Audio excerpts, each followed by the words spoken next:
Herkese merhaba, ben iç mimar Gizem Sevilmiş ve bu hafta sizi şömine konusunda bilgilendiriyor olacağız. Dışarıda çok güzel bir hava var, acayip bir şekilde kar yağıyor ve bugünkü temamızı şömine olarak belirledik. Tam temaya uygun.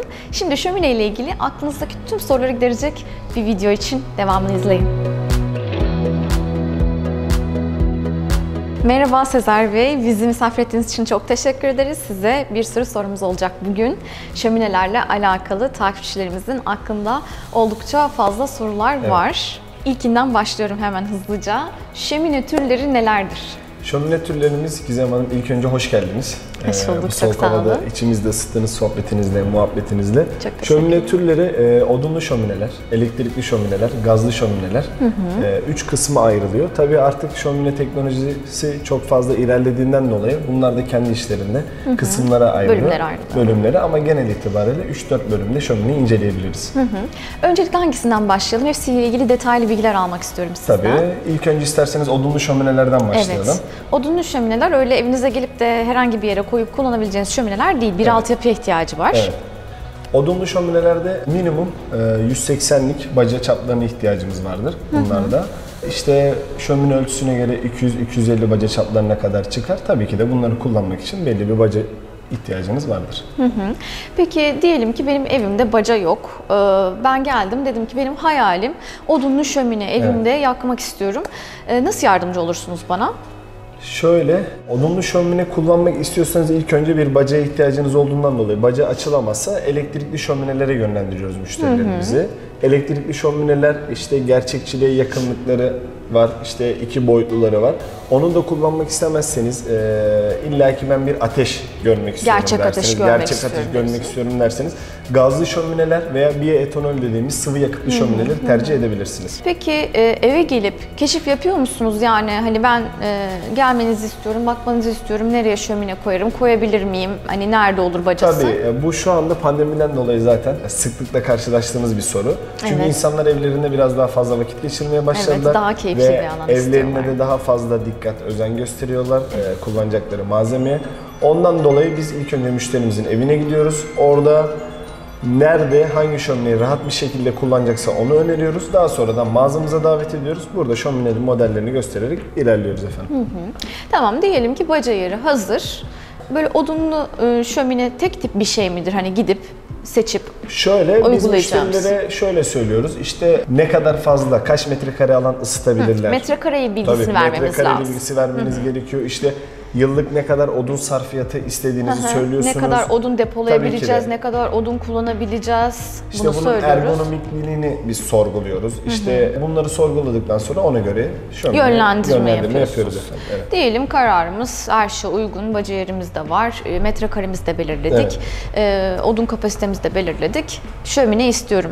Nasıl ilerliyoruz? Şöyle ki mağazamızda belirlenen bir modelin üstünde gidiliyor veya işte modeller üstünde 3D çalışmalar yapıp işte mermer kombinasyonları, işte şöminelerin arasındaki kombinasyonlar belirleniyor. Yani siz aslında dış kabuğunu da yapıyorsunuz. Biz komple, yani anahtar teslim dediğimiz işte mimari projeden en başından beri alıyoruz. Tasarım kısmını gerçekleştiriyoruz. Ondan sonra 3D'yi gösteriyoruz. Ondan sonra bizim 4. uygulamamız olarak da imalatını bitirdikten sonra müşterimizi fabrikaya davet ediyoruz. Şöminesini orada gösteriyoruz. Süper. İçine silinmeyen bir durum olursa orada çalışır halde mi gösteriyorsunuz? Çalışır halde gösteriyoruz. Orada ufak tefek değişiklikler istenirse ondan sonra yapıp evine götürüyoruz. Çünkü biz işin ciddiyetindeyiz. Şömine evlerde genelde ömürde bir defa yapılan ve sıcaklık hissi veren, mutluluk hissi veren bir şey olduğu için biz bu konularda daha fazla titiz davranmaya çalışıyoruz. Peki şimdi sizin showroom'unuza gelen bir müşterinize önerebileceğiniz en iyi ürününüz hangisidir odunlu şömine olarak? Odunlu şöminelerde asansörlü, giyotin kapaklı dediğimiz ürünler var. Bunlar çelik ve döküm olarak 2 kısma ayrılıyor. Biz son 1-2 yılda çelik hazneleri ön plana çıkardık. Isıları döküm haznelere göre %40 daha fazla, yakıtları %50 daha az. Biliyorsunuz ki dünyada artık her şey az yakıt ve fazla enerjiye gidiyor. Biz de şömine sektörü olarak bunu yakalamaya çalışıyoruz. Az yakıtla fazla enerji yapmak istiyoruz. Bunun için de çelik asansörlü haznelerimizi öneriyoruz. İç sistemlerini müşterilerimize burada anlatıyoruz. Zaten şöminelerimiz burada halihazır yanıyor. Sıcaklıklarını hissedebiliyorlar. İşte zaten burada 1 saat vakit geçiren bir müşterimiz %50 zaten şömineci aslında tabiriyle olmuş oluyor. Çünkü canlı olarak gördüğünden dolayı kullanım kolaylığı, ergonomikliği, işte odun atıyor burada. Biz o hissiyatları müşteri önceden vermek istiyoruz. Evinde daha rahat bir şömine kullanıcısı olsun. Küçük bir workshop yapılmış Kesinlikle oluyor yani öyle. Evet, burada. evet. Peki o zaman bu önerdiğiniz şömine ile alakalı biraz daha detay istiyorum. Gidelim bakalım Tamam, yakında. Peki, buyurun.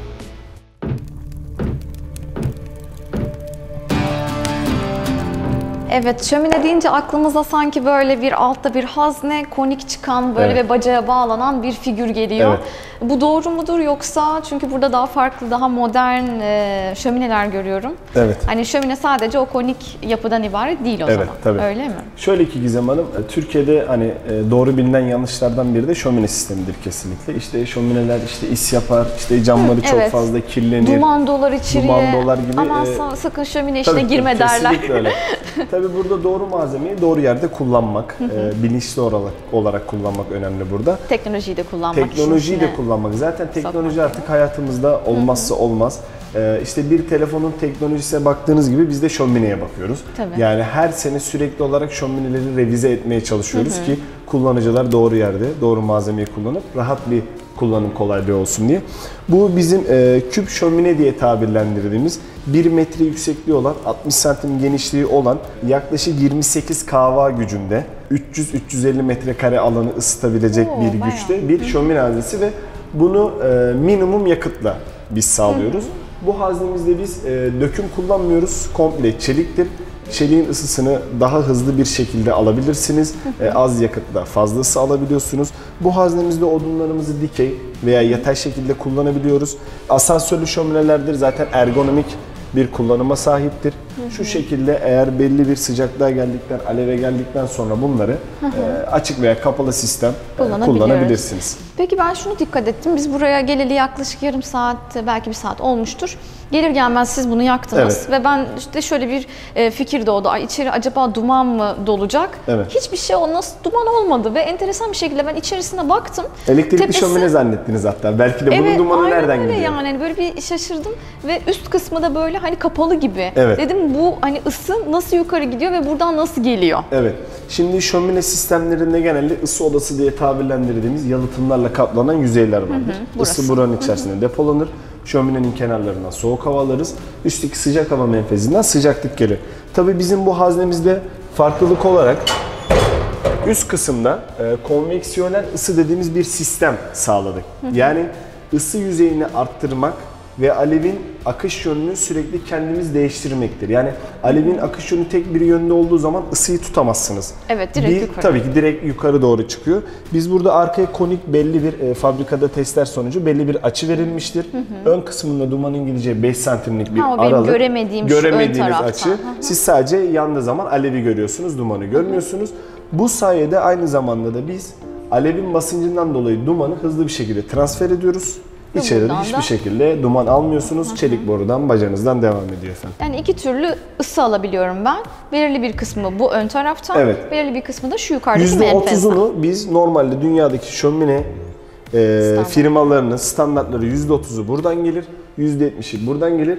Biz bu sistemde %30'luk kısmı da yaklaşık %60'a çevirdik. Yani yansıma, ışıma ısısını da aldığımızdan dolayı şömineci kullanıcıları artık buradan da %60 daha verimli ısı alabiliyorlar. Yani aslında bu içerideki bu açılı olan yüzey de çok bana hani sanki böyle bir şey fikri verdi başta. Tabii ki bunun teknik bir altyapısı vardır ama alevler de çok güzel oradan hani ilerliyor. Görsel olarak da çok güzel. Biraz daha yakalım, alevlendirelim. Evet, alevlendirelim. Biraz tabii. atayım. Tamam. Hatta ben şu tarafa doğru geçeyim şöyle. Bu arada şey de sorayım hazır yeri gelmişken. Az önce gördüm ama şömine yakmak bana sanki çok zor bir işmiş gibi geliyor. Zor bir şey mi? Zor bir şey değil. Şömineyi normalde gazete, biraz çıra parçası ve odun ilavesi yaptığınız zaman yakabilirsiniz.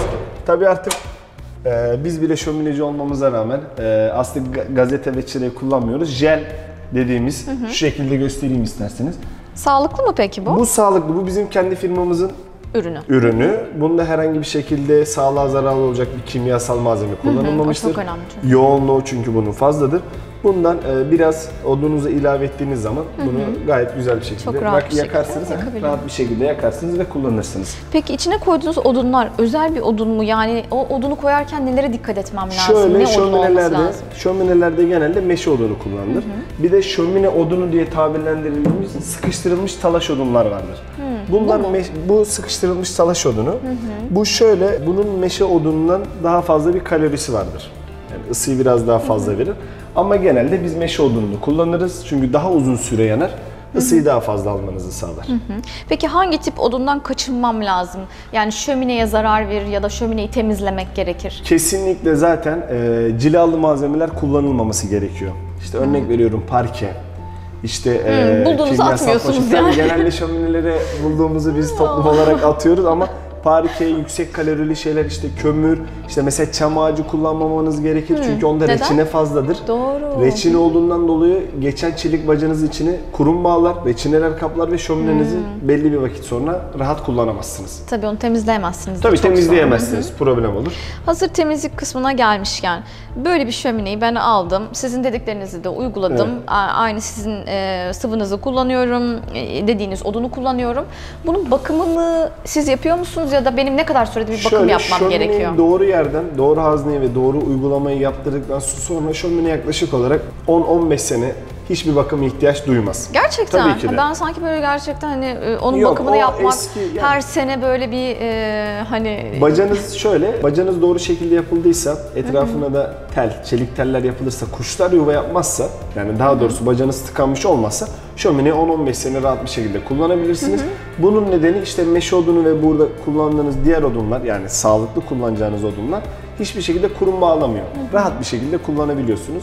süper. Peki bu altta böyle bir şey var hani. Bir hava sürgümüz var burada şöminede. Şimdi oksijen almadığı takdirde şöminenin yanması biraz daha ağır olur. İlk yaktığımız zaman oksijen yerini açıyoruz ki biraz daha. Oradan hava giriyor. Oksijen alıyor içeriye, odunları biraz daha Yani havlamış böyle oluyor yukarı daha. aşağı yapmıyor. Yok, kesinlikle. Öyle bir şey Zaten gerek bunu yok. odunu doldurduktan sonra 2-3 saat hava yerini mesela kapatın bunu. 2-3 saat boyunca hiçbir şey yapmadan zaten sıcaklığını alırsınız. Yani günde yaklaşık buna 8-10 tane odun atsanız bile siz sıcaklığını yeni sistemlerde hissedebiliyorsunuz. Peki ben ilk yaktığım zaman bunun kapağının açık mı olması lazım, kapalı mı olması lazım? İçeri yani oksijenin girmesi mi çok gerekiyor? güzel bir konuya değindiniz. Bu normalde şömineyi genelde kullanıcılar ilk etapta güzel bir şekilde yakamıyorlar. Nelere dikkat Zevkini etmeleri lazım? alamıyorlar. Burada şöyle, çıra parçalarını koyduktan sonra odunu koydular. Oksijen kanallarını açtılar. Ondan sonra şömineyi yaktılar. Şömine belli bir ısıya geldikten sonra, aleve geldikten sonra ondan sonra şöminenin kapağını açmaları gerekiyor. Kapalı kalacak yani. Kapalı kalacak tabii ki de. Belli bir aleve geldikten sonra, alevin dumanı götürdüğünden emin olduğumuzdan sonra kapağı açık bir şekilde kullanabilirsiniz. Onu nasıl anlayabiliriz? Gözle mi anlayacağız Gözle, yoksa tabii ki. hani Şu anda mesela bu alevli yanıyor. Siz bunu kaldırdığınız zaman hiçbir şekilde duman gelmez. Bu şekilde gerçekten kullanabilirsiniz. gelmiyor yani. Çok enteresan. Ben çünkü hani Ki az önce de hep dediğiniz duman gibi gelecek burada da gibi 5 santimden gidiyor. Bu da bir ön yargı. Normalde konik bir yapısı Aynen yok öyle. ama Evet, sanki duman böyle gelmez. olması lazım hani Tabii. gibi, değil mi? Peki sizce şömine tehlikeli bir şey mi evde? Şömine evde kesinlikle tehlikeli bir şey değil. Tabii eski zamanlardan beri bakarsanız işte gazlar, doğal gazlar çıkmadan önce insanlar sobayla ısınıyorlardı. Evet. Tabii sobada da kömür kullanılıyordu. Hani onun bir ciddi bir zehirli gazı çıkıyordu Evet, ortaya ama odunda bu mümkün değil. Zaten şöminede Hiçbir şekilde zehirli gaz hiçbir yok. şekilde zehirli bir gaz yok. Zehirli gaz zaten çelik borudan direkt olarak bacaya transfer ediliyor. Sizin burada aldığınız ısınmalar kesinlikle ısı odasından ve özel bir camımız var. Isıya dayanıklı bir camımız, aynı zamanda ısı içeri alıyor. Bunlardan dolayı aldığınız için herhangi bir şekilde zehirlenme vesaire olmaz. Ama tabii şöminenin etrafına koyduğumuz şeylere dikkat etmemiz lazım. Tabii. Hani ufak böyle bir şey düşerse dışarıya yakma olasılığı Tabii, olabilir. evet. Hazır bu konuya gelmişken ben bir de şömine aksesuarlarını öğrenmek istiyorum. Burada hani hep böyle şöminenin yanında böyle bir set olur. Evet, Bunlar ne işe yararlar? Tabii, genelde önceden açık şöminelerde bizim siperliklerimiz de olurdu. Artık camlı Evet, modeller değil mi? olduğu için onlar artık kalktı. Kullanıcı direkt olarak zaten ateşi görüyor burada. Herhangi bir şekilde camın kırılma olasılığı yoktur. Özel onu bir da camdır. soracaktım, Bu evet. camın testi, bu cam ateşin içine koyulur. Ateşin içinde birebir maruz kalsa bile bu kırılmaz. Hiçbir şekilde. O yüzden siperliğimiz bizim artık kalktı. Bizim sadece maşa takımı diye tabirlendirdiğimiz bir şeyimiz var. İşte karıştırıcısı diyoruz. bu karıştırıcı mı? Karıştırıcı diyoruz. Yani belli bir zamana geldikten sonra közü işte daha iyi toparlayabilmek için karıştırıcısını kullanıyoruz. İşte burada bizim maşamız var. Odunların yerini değiştirmek için maşayı kullanıyoruz biz tabii ki de. Bir de işte kenarındaki bazı şeyleri süpürmek için bir süpürgemizle faraşımız var. Evet efendim. Peki diyelim ki şömineyle işim bitti. Ben bunu kapatmak istiyorum. Siz bunu şu şekilde, bu kendi kendine sönebilen, zaten kapalı yandığı zaman... Bunu böyle bırakıp gidip yatabilir miyim? Bırakıp yatabilirsiniz. Zaten bunu işte hava girişini kapattıktan sonra tamamen kapatırsanız kendi halinden şu aşağıdan dolayı, değil mi? tabii kapalı olduğundan dolayı siz mesela bunu akşam 8-9 gibi kapattınız. Bu şekilde bir odun var. Sabah hala sıcaklık geldiğini görürsünüz. Çünkü ısı depolanıyor. Isı bir yere gitmiyor. Ve zaten bu şekilde yanarken hiçbir şekilde cam kırılmadığından dolayı gönül rahatlığıyla yatabilirsiniz. Sadece o hava akışını kapatsam yeter mi? Evet, doğru. Öyle mi? Süper. Harikaymış.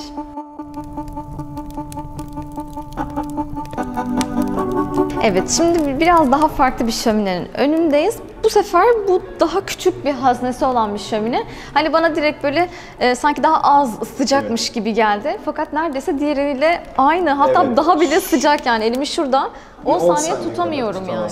Şöyle, bu da yine bilinen yanlışlarımızdan bir tanesi. Genelde bize kullanıcılar da geldikleri zaman işte biz küçük hazne istemiyoruz. İşte bunlar çok fazla ısıtmıyor gibi. Ama az önce de sizin bahsettiğiniz gibi şömineyi teknolojiye uyarladığımız takdirde yine aynı şekilde ısı verimliliği artıyor. Bu da zaten bizim çelik haznemiz. Biz mesela yeni model olarak bunlara ilave ettiğimiz, bunlar asansör cam kapaklı. O bastığınız düğme neydi? O bastığımız düğme aynı zamanda baca klepesini kapatır. Bacada bir kapak sistemi vardır. Duman akışını yavaşlatıyor. Aynı zamanda kapatmak için mi? Tabii kapatmak için. Aynı zamanda da çocuk güvenliği sağlar. Bunu süper. Güvenlik için. Yukarı kaldıramazsınız.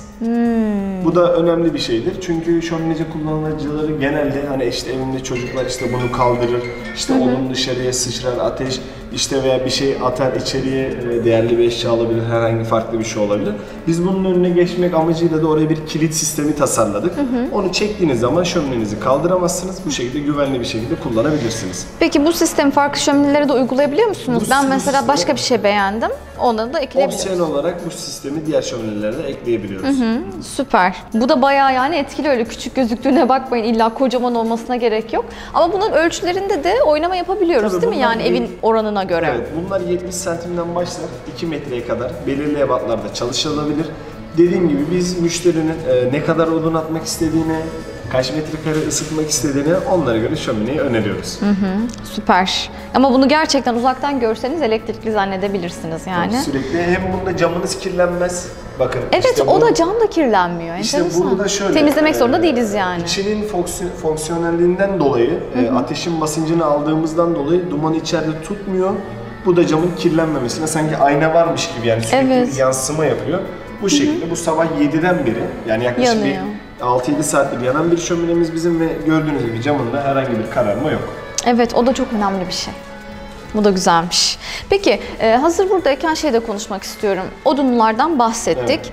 Bir de gazlılar var, doğal gazlılar değil mi? Bunları isteyen çok oluyor mu ya da bunun için neler gerekli? Şöyle, şu anda Türkiye'de doğal gazların üretimi yapılmıyor. Yani bunların çalışmalarına başlandı ama şu anda yurt dışından geliyor. Bunların kullanılabilirliği çok fazla şu anda Türkiye'de yok.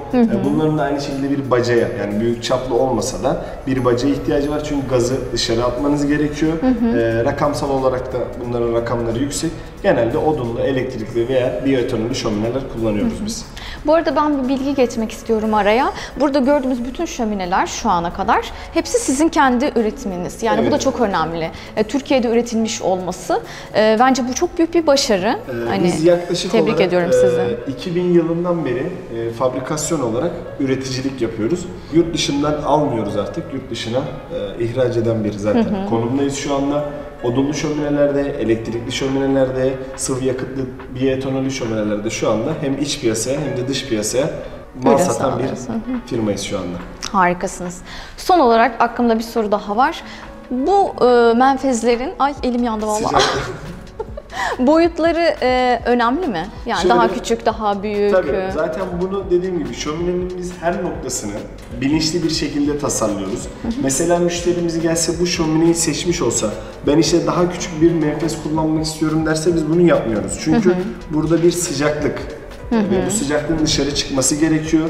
Şöminenizi uzun ömürlü kullanmak için bizim dediğimiz standartlarda olması gerekiyor. Tabii bunun yüksekliği, işte kenarlara konulabilirliği bunlar sağlanabiliyor ama herkes böyle önde görmek istemeyebilir. Genelde mesela önüne televizyon vesaire de asılabilir. Burada sıcaklık olmaz. Kenar duvarlara da biz bunu koyabiliyoruz. Şöminenin ısı gücüne göre, boyutuna göre, burada ısı kahvasına göre biz menfez boyutunu belirliyoruz. Ya tam soracağım, diğer sorunun üzerine bastınız. Şömine üzerine televizyon olur mu? Tabii oluyor. Gerçek şöyle, şurada ısı odası dediğimiz bir oda var. Burası sıcak değil. Burası hiçbir şey, az önce eliniz neredeyse yanıyordu. Burada evet, çok burası ciddi bir evet. sıcaklık var. Gerçekten menfez sıcak. Ben müşterilerime buraya getirdiğim zaman elinizi koyun dediğim zaman ya bir şömine bu kadar ısıtıyor mu sorusuyla biz karşılaşıyoruz. Tabii artık dediğiniz gibi yani bu hakikaten önemli bir şey. Teknolojiyi biz artık şöminelere uyarladık. Psikolojik olarak bunu kırdık ve Türkiye olarak da şömine sektöründe çok ileri bir noktadayız. Bundan da gurur duyuyoruz çünkü yurt dışına çok ciddi bir malzeme satışı var ve gönderilenlerde işte hani Türkler ne kadar güzel şeyler başarmış çünkü alevin yanında %100 aldıkları bir ısı var. Bu da çok önemli bir detay. Kesinlikle. O zaman ben televizyonu çok rahat monte edebiliyorum. Hiçbir olmuyor. problem olmuyor. Tabii. Teknolojik aletlerde zarar görmüyor. Evet, kesinlikle olmaz. Tamamdır.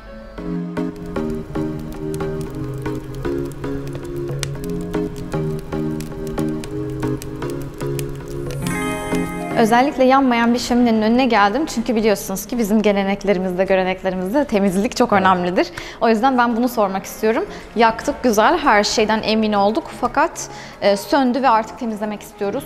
Nasıl olacak? Özellikle bu camı da hiç mi açıp temizleyemiyoruz? Bu cam kapaklar asansörlü sistemlerde hem yukarıya doğru zaten giyotin biliyorsunuz. Aynı zamanda camı temizlemek için bir alyan yardımıyla şu şekilde de açıp böyle açılıp tabii cam anladım. Ben sırf yukarı çıkacak hani nasıl temizlenecek elle diye düşünmüştüm. Hani bu şekilde içini çok rahat temizleyebiliyorsunuz. Tabii temizliyorsunuz. Ondan sonra bunu çok güzel. Bu şekilde rahat bir şekilde kapatırsınız. İçindeki tülü de artık içindeki döküm plakayı kaldırırsanız içerisinden bir kova çıkar. Bunu yaklaşık buraya doluyor. Tabii buraya doluyor. Haftada bir temizliğini yaptıktan sonra tekrardan. Söndükten sonra bu şekilde hepsini içeriye doğru süpüreceğiz. Onu da boşaltacağız. Bitti. Ondan sonra tekrardan kullanabiliriz. Yani bunun için ayrıca bir deterjan bir şey gerek yok. Çünkü ben eminim insanlar ciflemeye tabii her şeyi yapıyorlar ama aslında bilinçli bir malzeme kullanılırsa dediğim gibi kullanan şey hiç temizliğinde o kadar şeye gerek yok. Süper. Ve şimdi bahçe tiplerine geçelim. Böyle ortada kendi başına sadece koyabileceğiniz ve içinde de odunları koyup yakabileceğiniz bir sistem değil mi? Şu şekilde bir tel kapama sistemi vardır bunun. Sıcakken dokunmayın. Tabii. Odun yanarken altında yine döküm bir plakası vardır. Aynı şekilde bir kovası var. Tabii içinde yine bir kova sistemi vardır. Bunu bu şekilde yakıp altında da odunları veya başka bir şey gizleyeceğiniz bir bölüm vardır. Tutuşturduktan sonra şunu kapatırsanız dışarıya herhangi bir şeyin sıçramaması için. Bunlar şu anda pandemiden dolayı evde çok vakit geçirildiği için çok fazla talep gören, özellikle de bahar aylarında insanlar bahçelerine tabii koyuyorlar, çok kullanıyorlar. Bunların çeşitli modelleri var, evlerde kullanılabiliyor. Bir de ateş çukurları var. Onlar bundan farklı değil mi? Bundan farklı. Aslında ateş çukurlarını biz çok fazla ilk etapta çok kullanılıyordu. Ondan sonra böyle külünün rahat alınabileceği, işte bir şeylerin depolanabileceği modeller çıkınca onlar biraz daha arka planda kaldı aslında. Temizlemesi zor. Çünkü onun temizliği zor. Yani sadece bir çukur var, işte külünü alamıyorsunuz, üst kapaması yok, işte odunu işte bir yerde muhafaza edemiyorsunuz gibi sorunlar çıkınca yeni model olarak biz de bunlara döndük. Bunlar daha kolay portatif. Evet, ergonomik kullanıma sahip bunlar. Bir de böyle hep özellikle renderlarda ya da işte yurt dışındaki böyle lüks evlerin fotoğraflarında böyle Pinterest'te falan görürüz. Evin ortasında böyle kocaman tavandan inen bir şömine olur. Tavandan asma şömine diyoruz biz onlara. UFO şömineler diye de geçer. UFO diye tabirlendiriyoruz biz onları. Genelde zaten onlar mimari anlamda çok fazla ısı vermiyor ama işte çıplak bir şekilde ateşi görebildiğiniz, o hissiyatı alabildiğiniz bir şömine çeşididir o da. Onu da gösterebilirim ben size. Bakalım.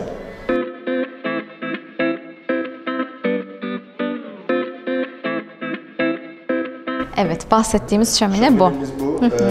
5 milim çelik gövdeden yapılabilen, 10 yıl garanti verdiğimiz, Yine odun yanma alanında döküm özel plakamız olan bir şömine sistemi. Biz burada ek olarak baca bir yine krepe sistemi koyuyoruz. Odun hızını yani alev hızını Buradan kontrol azaltabildiğiniz. Bunu genelde... Bu ısınmıyor değil mi? Yok, bu ısınmaz. Bir kere yandım ya, korkuyorum. Bu şekilde odunları istediğiniz gibi şöyle içinde gösterebiliriz.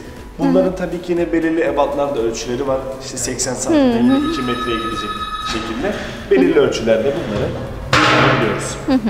Özel üretimde yapabiliyorsunuz Özel üretimde yani. yapabiliyoruz, Peki evet. mesela benim tasarladığım bir şey yapabilir misiniz ama kalıp falan gerekecek. Tabii ya, genelde aslında biz yaklaşık 30 yıldır üretici olduğumuz için çoğu şeyin kalıbı da bizde mevcut. Yani anladım. istenilen bir mimari konseptle bize gelindiği zaman teknik anlamda sizi rahat ettirecek, görseli sizin istediğiniz gibi bir modelde tasarlayabiliyoruz. Ama bu biraz daha görsel anladığım Görsel kadarıyla anlamda. ve çok da sirkülasyon olan yerlerde de kullanılması çok Biraz zor, şöyle zor. işte çocuk gibi.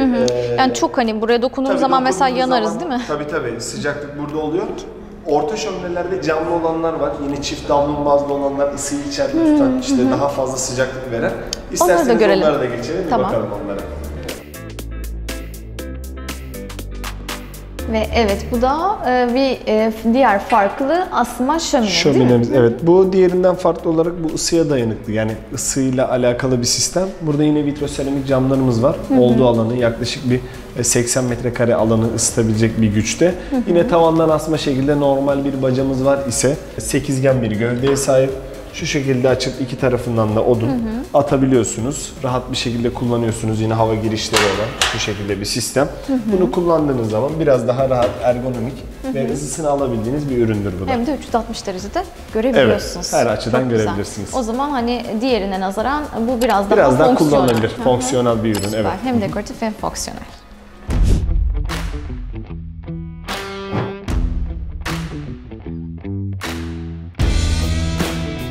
Batacağım. Bunu isterseniz mekanizmasını kapatabiliyorsunuz. Ateşini bu şekilde kapattınız ve bıraktınız.